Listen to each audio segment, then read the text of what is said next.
An exclusive investigation reveals that in several parts of China, local authorities are reportedly requiring citizens to hand over their passports for so-called temporary safekeeping, while outbound travel must be declared or approved in advance.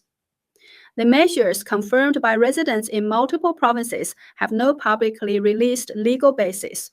Legal experts warn the practice may violate Chinese law and infringe on citizens' freedom of movement. According to multiple interviewees, after booking international flights, some residents received calls from police asking about their destinations and the purpose of travel.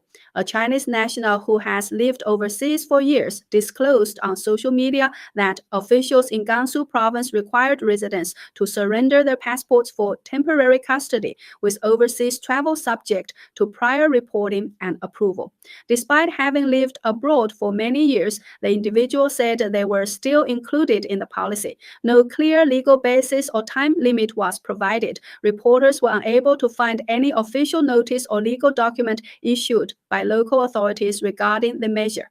However, similar practices have been reported in recent years and were corroborated by residents in other regions. Interviews indicate that in parts of Yunnan province, ordinary residents are also required to place passports under centralized storage, with overseas travel subject to prior approval or reporting, suggesting the policy is not an isolated case.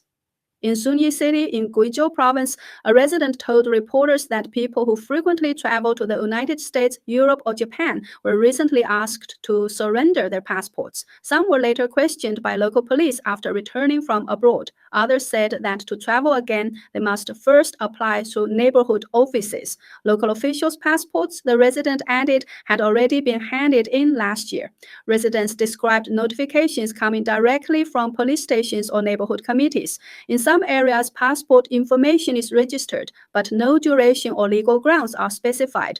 Those needing to travel for family or work reportedly must explain their purpose and wait for approval, with procedures varying and no uniform standards.